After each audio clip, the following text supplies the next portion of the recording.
Hello, fellow data nerds. Welcome to Summation. My guest today is John Allen. John is a retired four-star Marine Corps general who commanded 150,000 US and NATO troops in Afghanistan and built a 65-nation coalition as special envoy to the global coalition against ISIS.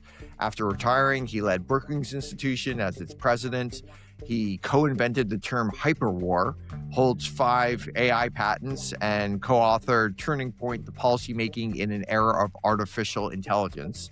And he currently serves as a strategic advisor to Microsoft. John, welcome to Summation.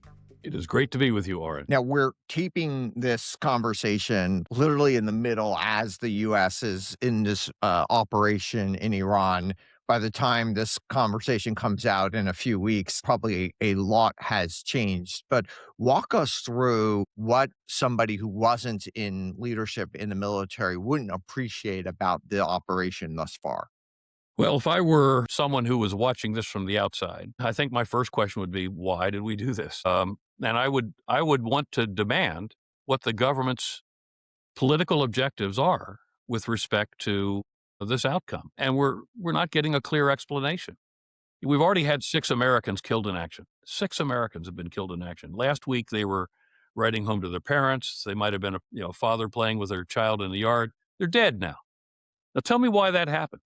Tell me why we had to go to war today to bomb the Iranians in conjunction with the Israelis, which has now initiated a regional conflagration.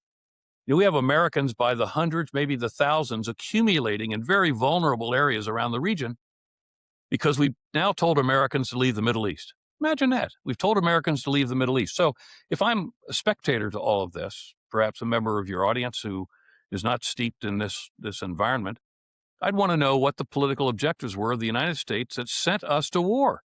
Now, we're obviously in decisive operations right now. I talked about that a little while ago. Nobody does this better than the United States. And I keep hearing that we did this because it was clear that the Iranians were close to having a nuclear weapon. Wait a minute.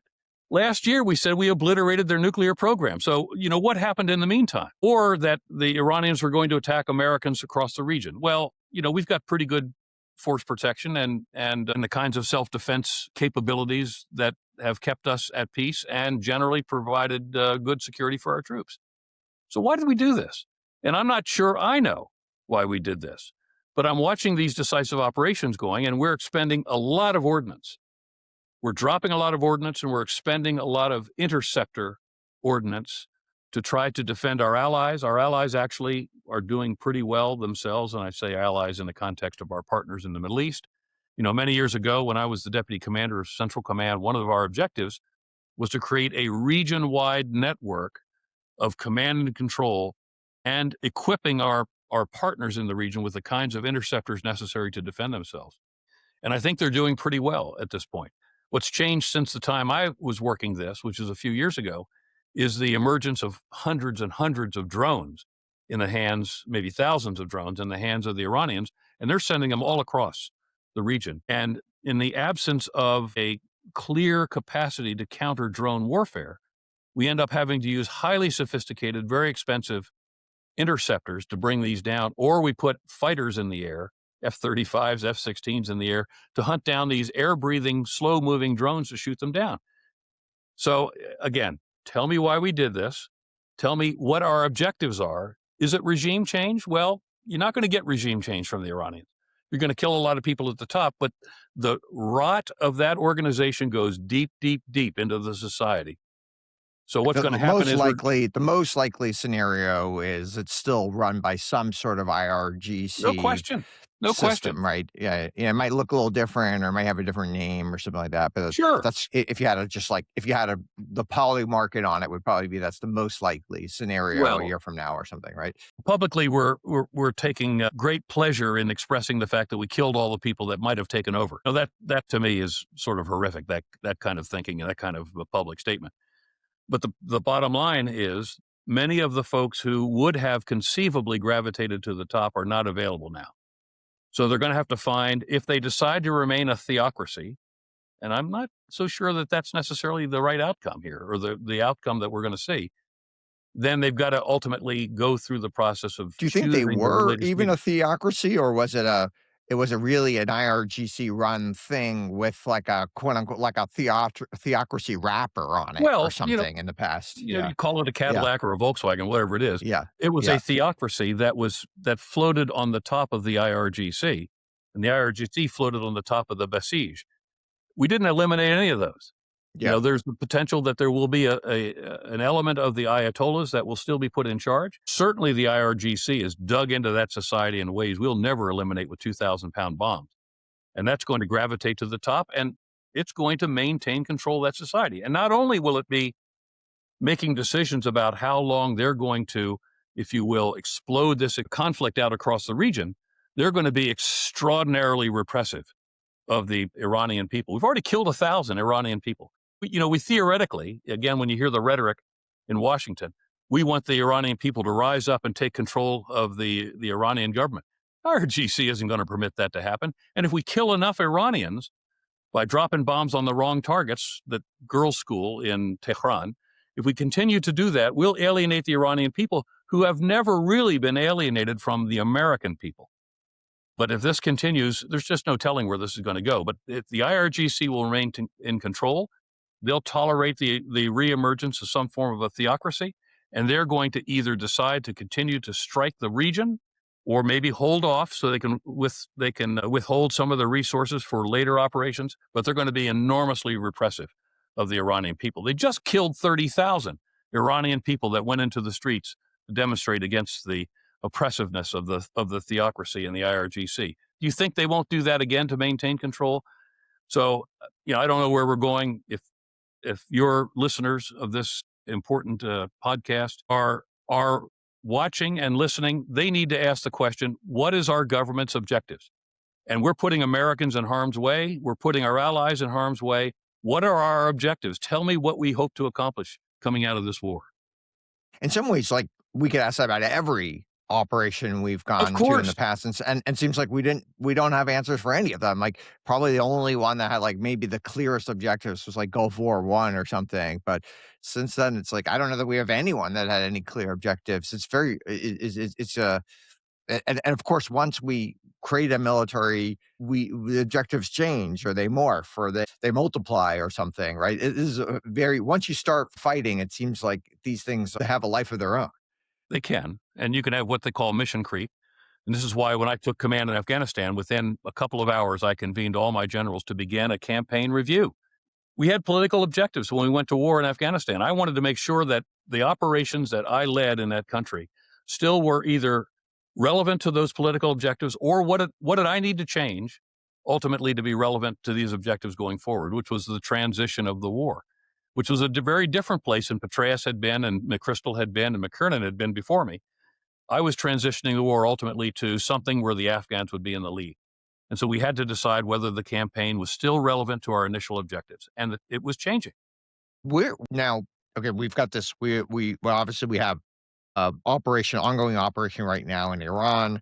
We did an operation in Venezuela, and there's still obviously some ongoing things there. There's this war in Ukraine, which has been going on for roughly 4 years now. If you're thinking of like the China-Taiwan axis, what are both sides learning from all of these engagements? Well, that's a really important question. I was just in Taiwan about 2.5 weeks ago on some of these very, very issues. The Chinese have been extraordinarily observant of what's been going on the ground in Ukraine. They are masters of cyber operations, masters of cognitive warfare. They've been watching the trend towards autonomous and autonomy on the battlefield in Iraq and Ukraine. So the Chinese are harvesting tactical lessons all the way up to the strategic in this regard. At the same time, they have to decide. Xi Jinping, of course, who's now the sole leader as opposed to being part of a collective, he's going to have to decide ultimately what his objectives are with regard to Taiwan and what he's willing to risk going forward. But the Chinese have a very sophisticated military, and it's well modernized. And just as we talk about operating in a multi-domain environment, which includes space and cyber, as well as the traditional physical domains, the Chinese are there too. And they've been doing very well in terms of their modernization and their adoption, say, of artificial intelligence, as I said, with the augment of cognitive warfare. And when you talk about the employment of cognitive warfare in cyber operations, one of the things that ultimately you have to do is that one of the objectives is that you want to isolate the population from themselves and you want to isolate the population from the government. And the population of Taiwan is under assault every single day in that regard.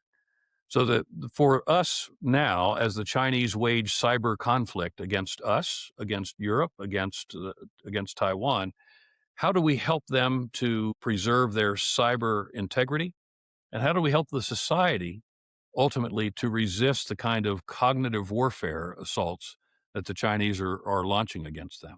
And do you think the Taiwanese people have both the will and the ability to fight? Well, I think so. The question is, what the contingency will look like going forward. An awful lot of the analysis, and, much of it is good, but much of the analysis takes you immediately to the cross-strait assault. And that to me is interesting, but I think it's not the most likely scenario. I think the most likely scenario and the most dangerous for us, and ultimately for Taiwan, is the scenario of what I would call a Cordon Sanitaire, where naval and air blockades, if you will, of Taiwan force an enormously difficult political and national security decision upon American leadership, which is, are we prepared to break that blockade ultimately to come to the aid of Taiwan? What the bigger thing, Auren, that almost no one talks about in terms of the analysis is, in the event that this conflict breaks out in some form or another, and it can break out because of a flashpoint, it can break out because of deteriorating political situations in the region. The likelihood of a horizontal escalation across the region, if the fighting actually starts, is very high. The Chinese aren't going to let us fly off Japanese air bases. They're not going to let us fly off of the Korean air bases. They're not going to let us get underway from Singapore, for example. They're going to want to make sure that they have the capacity to control the American forces that are closing on the region. And that will have a global economic effect, the size and the enormity of which I think we truly have not attempted to understand.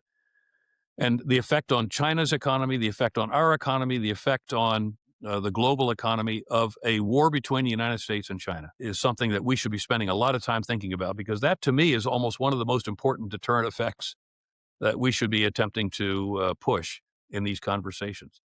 I'm not excited at all about having the conversation about whether we're going to lose 2 carriers or 1 carrier, et cetera. We'll do what we need to for decisive operations, and we may take casualties. But for me, if we do this wrong, the effect economically on the global economy could be generational. And this is why we've got to be clear-eyed and clear-minded in our thinking about going forward. And I think to this point, particularly now, that's not clear to me. One scenario would be China runs enough psychological operations and bribes enough people in Taiwan that Taiwan just decides to have some sort of like different relationship with China as some sort of like partner. Maybe China reneges on it like they reneged on Hong Kong or something.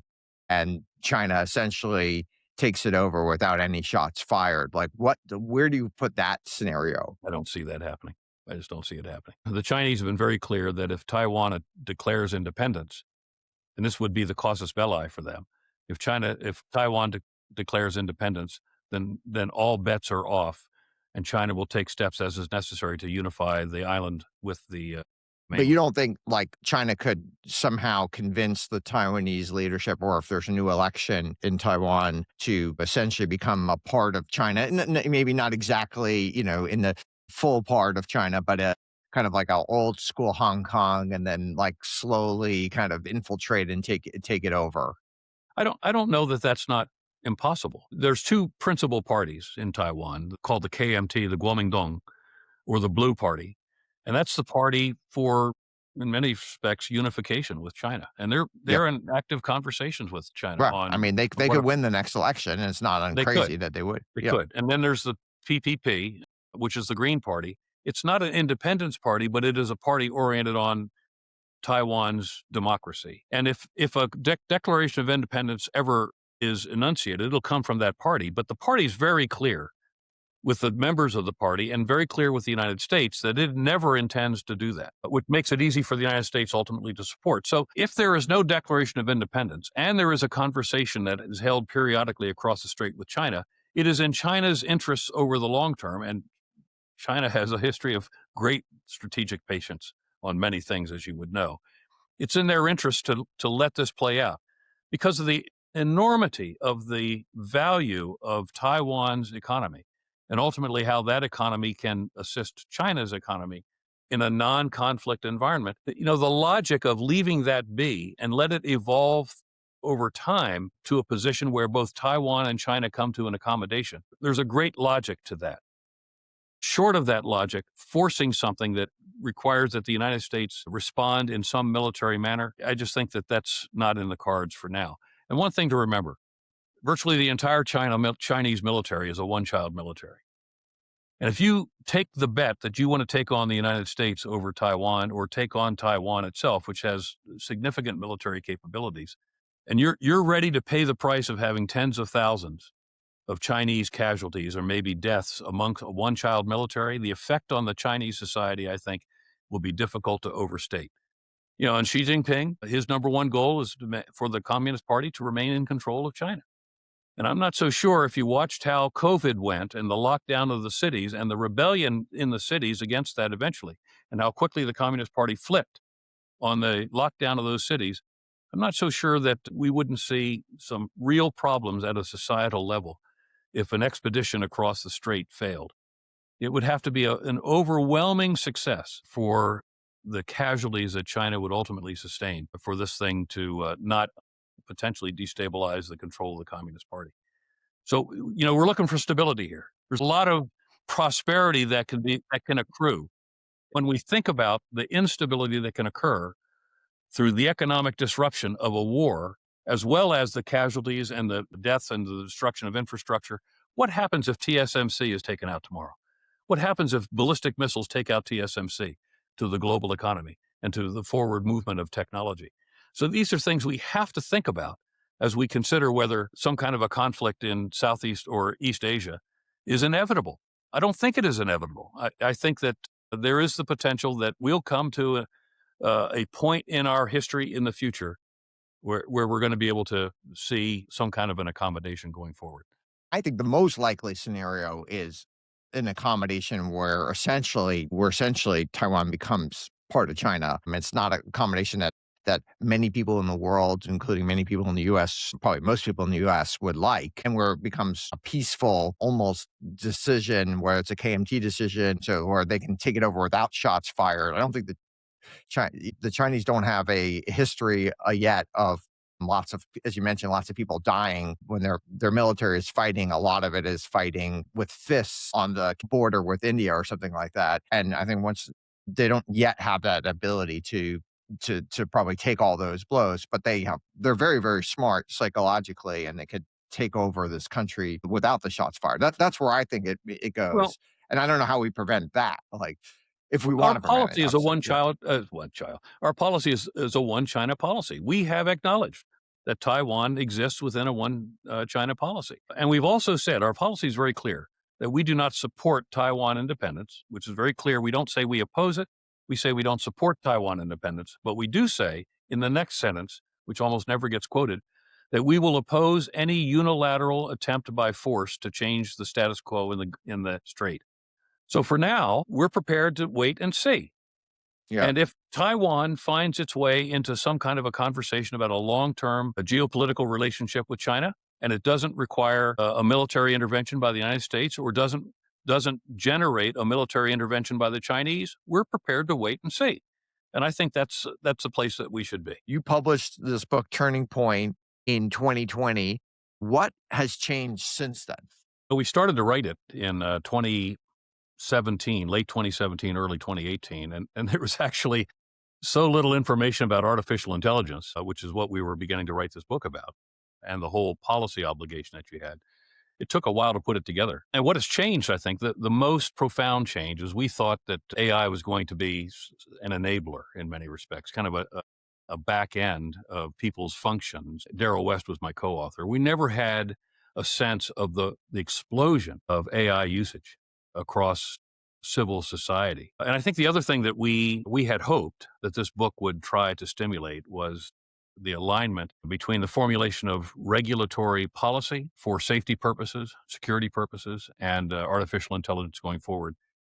And we're still not there. Although I think this administration has really gone gangbusters in terms of trying to find the relationship between artificial intelligence, emerging technologies, and safety and security. So lots has happened in that regard. But our concern was that the time difference between new technologies and the regulatory or the policy framework for those new technologies often lags 7 to 10 years. And as you would know, certainly from your perch, technology is moving so fast, we can't afford a 7 to 10 year lag in being able to structure the policy framework.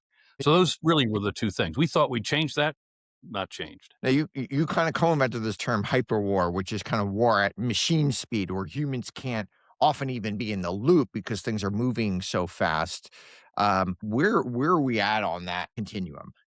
Hyperwar is really a description of an effect, and it comes from the speed of action and the role of artificial intelligence and compute in warfighting. So where are we in that today? We're seeing widespread adoption of artificial intelligence within the U.S. military. It's increasing all the time, but we haven't moved towards an objective of hyperwar, which is speed so fast that our opponents can't keep up with us. But it's coming. I think there's no question that we will eventually see that. Where we are seeing a dimension of hyperwar, which relies in many respects on autonomous systems, whether it's in command and control or intelligence or in target development, target engagement, where we are seeing hyperwar beginning to play out is on the battlefield in Ukraine. The Ukrainians are vastly outnumbered. There's a lot more Russian equipment and numbers on the battlefield than the Ukrainians have. And so they have had to rely on autonomous systems in ways we think is far faster than we could have imagined in order for them to deal with the disparity in numbers. So it's kind of coming up from the bottom. We didn't expect that. We expect that it would be something that would be pursued as a matter of defense policy and ultimately organizational structure. And it's happening at the top level, but it's not widespread at this point. And only, I think, at this point, the United States and China will be able to do that. But at the bottom level, we're seeing a lot of autonomy that's moving us towards a Why do you think environment. only US and China could do it? Like, it seems like potentially a lot of actors could do it and move very, very, very quickly. That is correct, because there are many countries out there that are technologically advanced that can.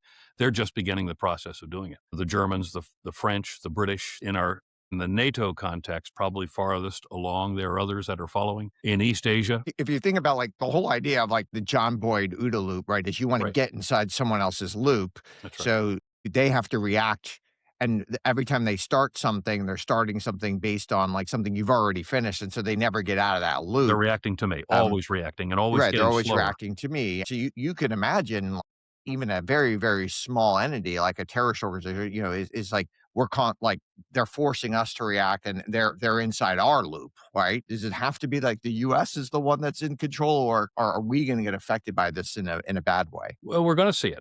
We're going to see smaller states have the capacity to use artificial intelligence ultimately and have autonomous weapon systems. But I'm talking about the United States adopting it as an objective ultimately for our entire military. So that's really what I'm saying. The Chinese and the Americans are probably the farthest along, with the other technologically advanced countries coming along behind us. When you were in your kind of 4-star, 3-star capacity in true leadership, how often were the intelligence briefings you were getting just plain wrong? Seldom were they completely wrong, but there were plenty that came up that had inaccuracies in them or miscalculations. One of the things you said, you calibrated the question against the 4-star Yeah. location. When I was a more junior general officer in Iraq in particular, I was an infantry officer, but I was also an intelligence officer. And I spent a lot of time in my career working on the intelligence infrastructure inside my commands to make sure they were as responsive to me as they could possibly be, to include the people that I hired, the access that I gave them, my time that I spent with them to get to know them. So I was very attentive to the intelligence infrastructure within my commands. When I took a command of a 50-nation international coalition, that was a very different environment. So I had to make sure that my intelligence officers, Steve Fogarty, Army 2-star, and Bob Ashley, who succeeded him, they were fantastic intelligence officers. We spoke constantly about the kinds of products that I wanted and how much I would be willing to rely on raw intelligence to get it to me fast versus finished intelligence, which could come to me much later and have some inaccuracies on it. So we tried to balance the relationship in that regard. But I got a couple that were just flat wrong. And when you make life and death decisions based on intelligence that is wrong, then obviously it can create a real crisis. But how do we think about like experts in general? Like, in some ways, like almost every foreign policy expert was wrong about Afghanistan. Most of them were wrong about Iraq. Um, like, how do we actually get to like a better expert class? That's a very hard decision or a very hard question. I'm always very careful about who would be anointed as a foreign policy expert.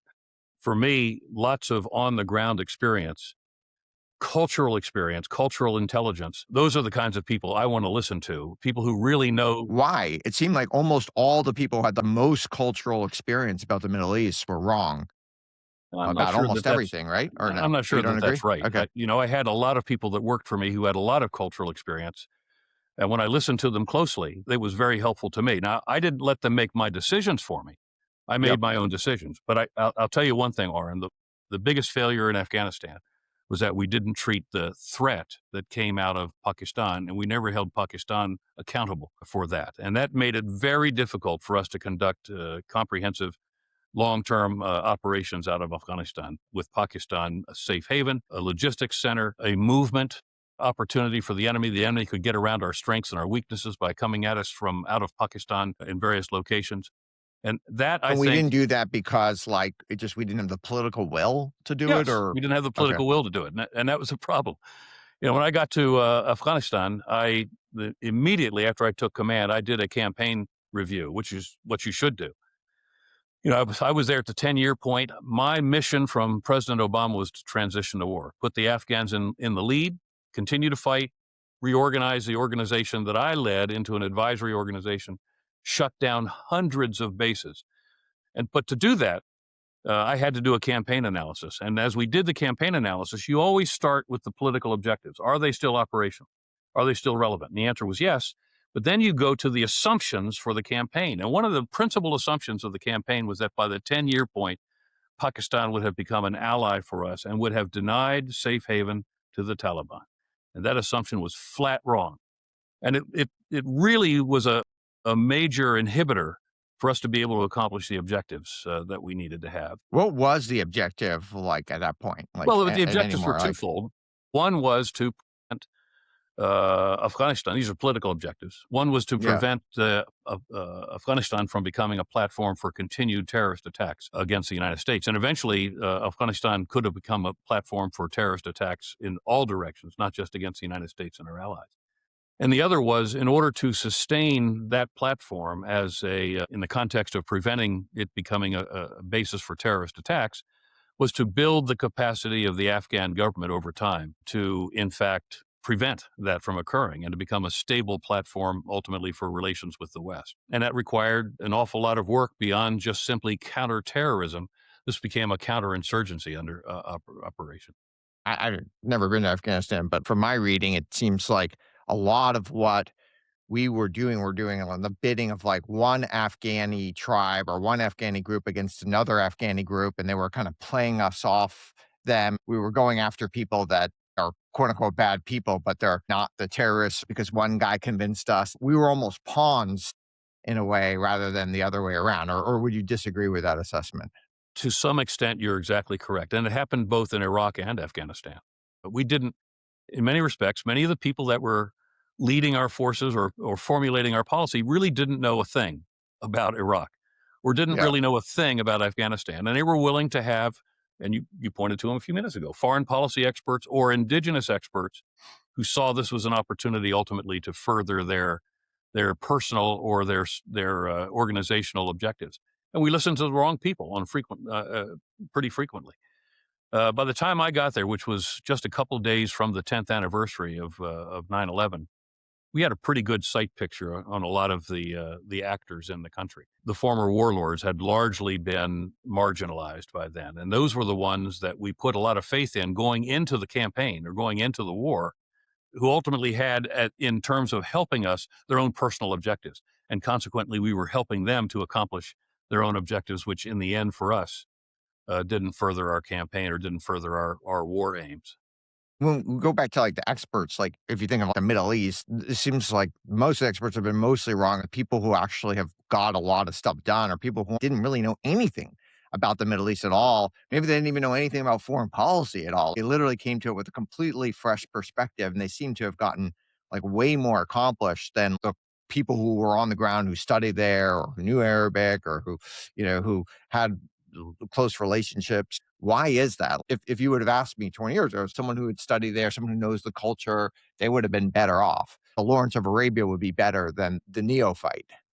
Well, in some respects, I absolutely agree with you. When I led our operations in the Anbar province in Iraq, I had no exposure to the Sunni tribes. What I had done, though, is I had read everything that had ever been written by a British diplomat by the name of Gertrude Bell, who, around the time of the First World War, wrote definitively about the socioeconomic DNA of a Sunni Arab tribe in Anbar. So I was an open book, and I read her Yeah. stuff, and it really helped me to understand what was going on around me in the context of the tribal environment. And this is where we got things wrong in a very big way in Iraq, for example, and to a lesser extent, but still an important extent in Afghanistan. We never understood the essence of what makes the societies in those traditional regions function. And it's almost always going to be a tribal environment that makes it function. In Anbar province, for example, all of the tribes lived within a tribal confederation that had migrated from Yemen 500 years earlier across the tortuous desert of the Arabian Peninsula, and they found themselves one day along the Euphrates River, and they put down their roots there. And if you didn't understand first what the dynamics operated within a tribe, you didn't understand that, and you didn't understand the role of the sheikh, and you didn't understand tribal justice. I mean, you were really a spectator to what was going on. I studied this extensively, and I made my forces study it extensively. So rather than to operate outside the tribes, eventually they accepted us as, in some respects, their savior from Al Qaeda. And also because we concentrated on making the lives better of the tribes, they permitted us inside the tribes. And that was a fundamental and profound change, ultimately, in the way we were able to conduct operations. Our casualties dropped. The tribal casualties dropped in huge numbers. We went long periods of time without any shots being fired in anger because we ultimately convinced the tribes that we were there to help them, to stabilize the situation, and ultimately to help them come on our side to help us fight Afghanistan or fight the Al Qaeda. If we think of, like, the meta picture, like, it seems like if you think of the US, if it's a kinetic thing, we're very good at executing on something. If you think of the Osama bin Laden raid or the raid to get Maduro, like, it was unbelievable what we can do. But it seems like we're quite terrible at policing, helping govern, etc. How should we be thinking about this from, like, both like a geopolitical and military objective going forward? Well, you couldn't be more right in the way you phrased the question. As we think through how we do campaigning in the U.S. context, and it's largely NATO as well, and most of our allies, we see in the context of a war, we see an eventual escalation that leads us to make the decision as a nation to go to war to conduct what we call decisive operations. That's what you're seeing in the Middle East right now, decisive operations. And no one does this better than the United States of America. Multi-domain decisive operations. Where we begin to have difficulty is in the transition from what we call phase 3 decisive operations to phase 4, which is the long-term stabilization of the situation in the post-conflict era.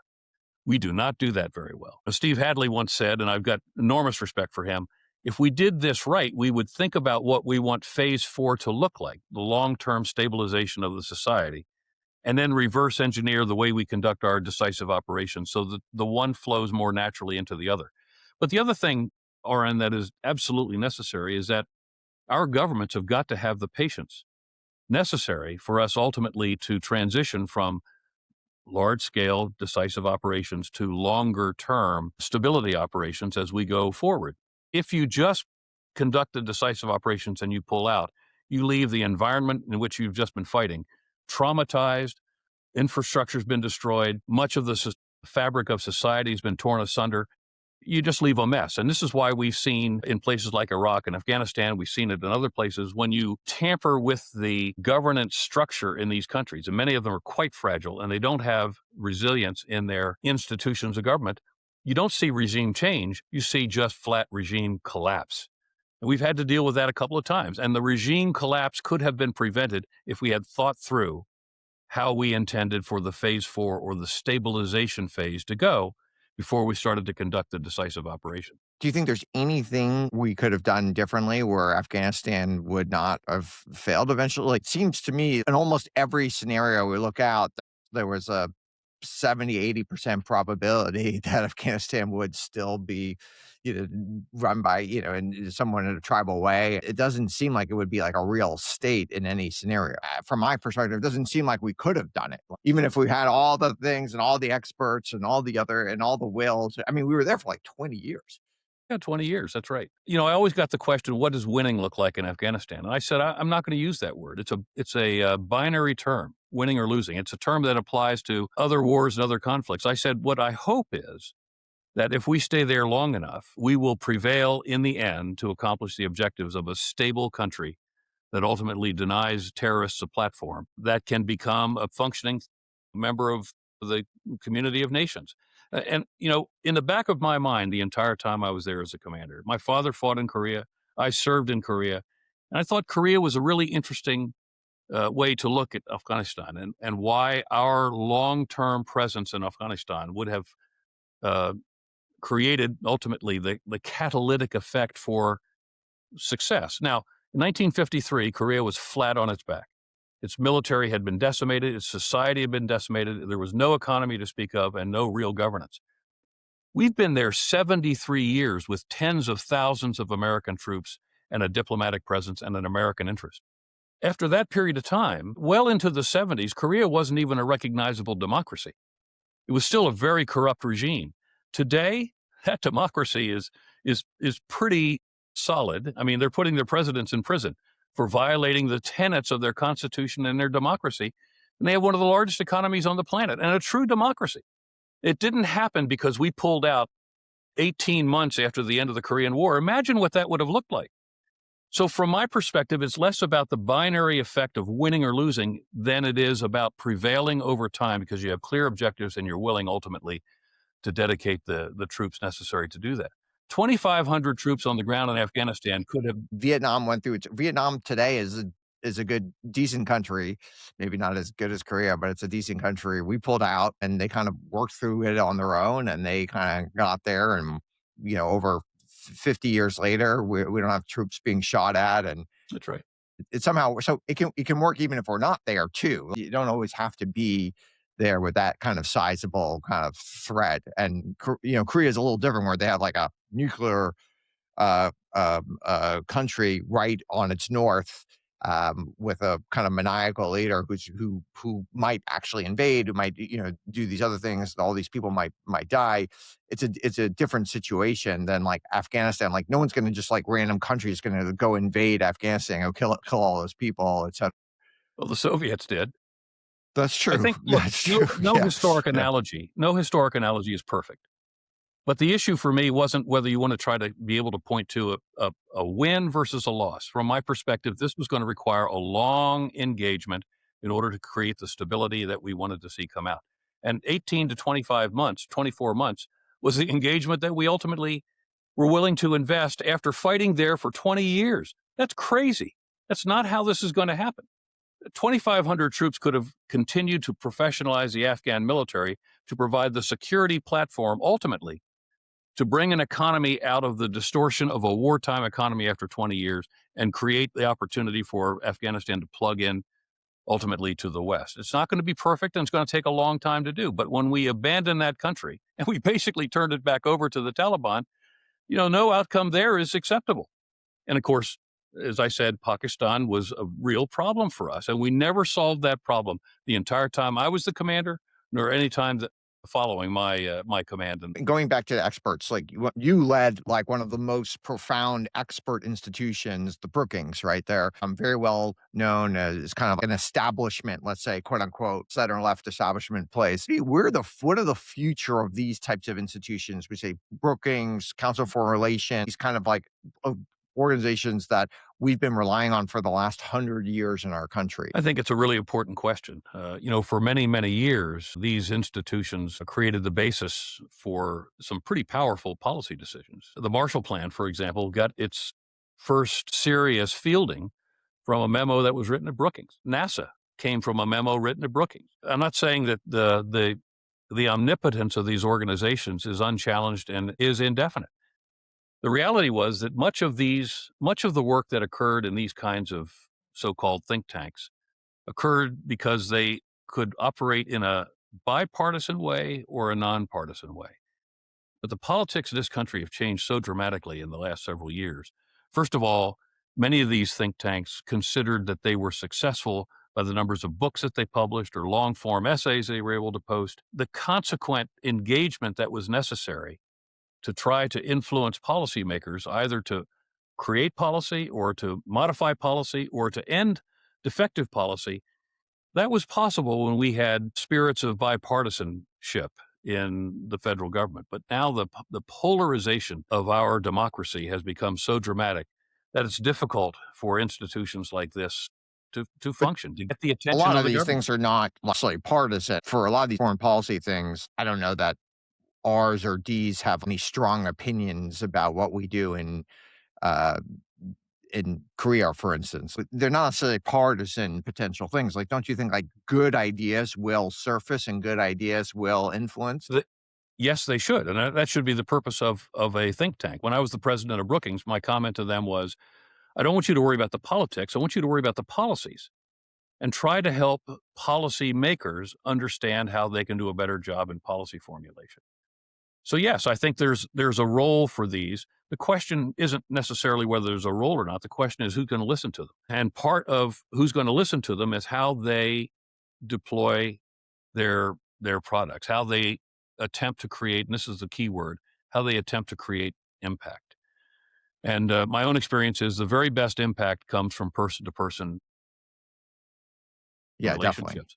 If you Yeah. get up on the Hill, almost anybody, regardless of their politics, on the Hill is generally pretty civil in a one-on-one or in small group conversations where you can have difficult conversations about policy change or policy formulation or policy termination. And if it's not held in the light of day, where suddenly it becomes an issue for the media, you can have really hard conversations. And this is where a think tank can be quite valuable. But when a think tank writes the playbook for an entire administration, that takes it in a different kind of a direction, I think. I'm thinking about Project 2025, which in many respects was the playbook for this administration. That's not typically what you see come out of a think tank. I think there will be a role for them going forward.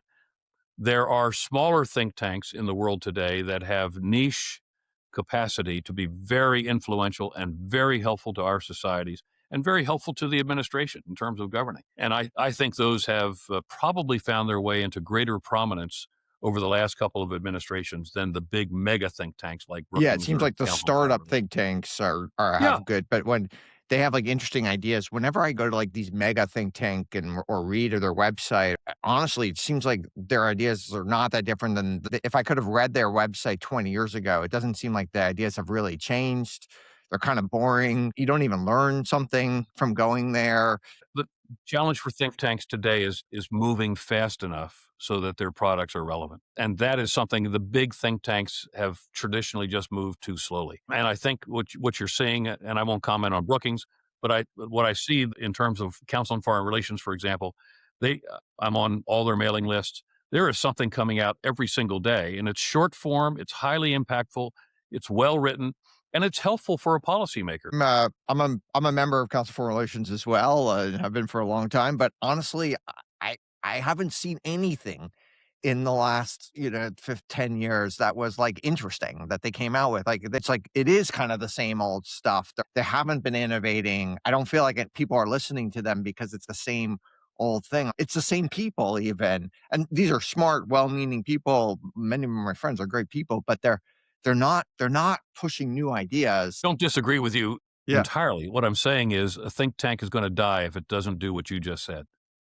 And that is to have scholars who are relevant, scholars who are able to produce quickly, scholars who are willing to engage. And if you don't have those qualities within the think tank, then you are frankly irrelevant, in which case, you'll just go out of business. And you see them going out of business.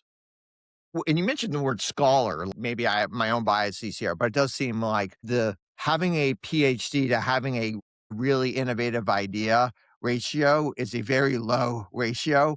Like it seems less likely to come out of somebody who has a PhD, or would you disagree with that statement as well? Do you think it's more likely an innovative idea comes from someone with a PhD or less likely? Well, I think it's a combination of both. I think it's a combination of two things. It's a combination of your educational level, whatever that might be, but it also comes from practical experience. One of the things that I tried to do at the Brookings Institution was to bring in mid-grade PhDs who had a lot of street cred, who had taught or who had been in NGOs, who were down on the street, who had operated overseas, and they were extremely important to me, as opposed to someone who had gotten a PhD and had sat in an office for 20 or 25 years doing nothing but scholarly work.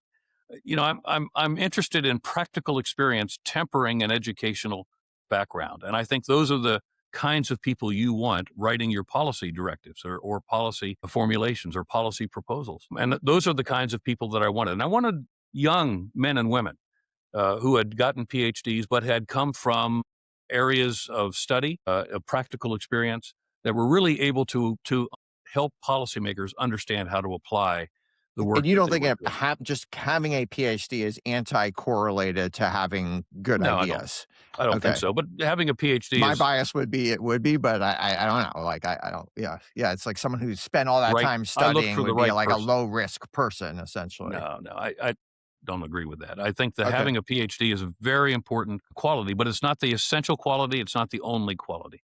Having practical experience is very important. And you see more and more today universities hiring people they call professors of practice. And they don't necessarily have a PhD, but they have such profound operational experience that the level of what they can convey to students in a classroom begins to look like terminal degree type information. So this is a mixed bag right now, and I don't think an absolute requirement for one or the other is where you want to be. I think you can have a hybrid environment here. Well, let's talk about like the kind of the next generation of national security leaders, whether it's people going to the military or going to national security. It's probably for 40 years or so. The smartest 22-year-olds were going to Wall Street, they're going to private equity, they were going to hedge funds. And then I would say in the last few years that has shifted, and now they're probably going to AI labs, a more recent shift.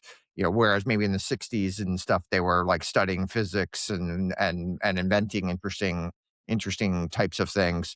Where are we like with this like national security pipeline? Is it something you're worried about or something you're excited about with this kind of like new wave of, let's say, 22-year-olds today? Yeah, first of all, I think you have framed this pretty well. But I think the entire environment is so different than it was. When I went to the Naval Academy as a midshipman, every one of us in my class, our parents had all suffered through the Great Depression and World War II. Every one of us. I went back 30 years later as the commandant of midshipmen at the Naval Academy, and there were large numbers in the brigade who didn't have a single person in their family that ever served in the military or any national security entity whatsoever. And that has exacerbated, that has become even greater as time goes on. What we're seeing, and I've been watching this closely from my perch in the private sector, is that so many of the national security type technologies are in the hands of the hyperscalers or the emerging startups. Some of the startups are just spectacularly capable, eye-watering in terms of the technologies that they're developing. That in many respects, these youngsters that go into these startups and they achieve innovative greatness, they're truly contributing to national security in their own way. But I don't think we really see that yet. We're not understanding that that is a contribution to national security that doesn't require you to put on a uniform or commute as a civilian to the Pentagon every single day.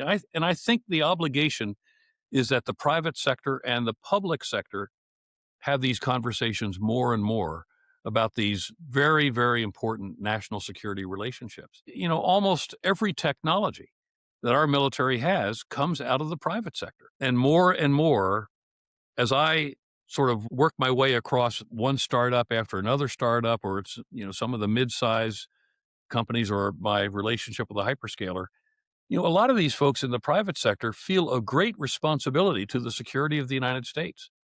And they see that the work that they're doing in the private sector contributes directly to not just the bottom line in their companies, but for them, it's often, much less about the bottom line of the company than it is about the security of the United States. And they feel in their own way a responsibility in the work that they're doing in the private sector to contribute to our national security. But your question, though, is, do young men and women who are 22 years old coming out of college, do they want to serve in the public sector? I think that that's difficult right now. I think the Doge massacre in Washington, I think really frightened a lot of youngsters from wanting to serve in our government. And I'm not sure when we're going to turn that around, Frank. I would have thought the Doge would have got people more excited to go do it because it's about eliminating the biggest reason that super talented people don't serve because of all the bureaucracy. Because it's so hard to get stuff done, it's so long to get stuff done. If we can make the bureaucracy more limited, I would have thought I don't know that we've eliminated any of the bureaucracy, unfortunately, but this idea of eliminating bureaucracy would have probably got a lot of really super talented people. And certainly I know, like, Sure. a lot of people I know who have joined in the last year. You just think of like all these super talented people who have joined, who are young, who are, let's say 22 to 25. They seem like incredible. And I don't think they would have joined if they thought they'd have to go back and like this kind of like more bureaucratic kind of institution. But you disagree? I do. I Okay. do. We eliminated entire functions without creating efficiency. And I think that was wrong. Some people that I knew at the State Department who were doing very important work in very important areas found themselves on a Monday packing up and leaving on a Friday with no clear explanation as to why. When we decided on a weekend that we were going to insert USAID into a wood chipper, the effect of USAID basically just disappearing over a weekend, I think, created damage to the American soft power reputation around the world and our capabilities at a humanitarian level that we have always believed was part of the American identity in the world. I think that damage is going to be irreparable until we find ourselves recreating something that performs what USAID has been doing for years. No one will argue with you that greater efficiency isn't essential to our government being streamlined and operating at the speeds that we want it to. But that wasn't what happened. What happened was entire structures were eliminated without some kind of a substitute that was better. And I think that was the fallacy of what Doge did when it went through the government. And it's not doing it now because there was so much headwind that was created by the massacre, I think, that occurred because of it. Last question we ask all of our guests: what conventional wisdom or advice do you think is generally bad advice? It's a good one. What conventional wisdom or advice is bad advice?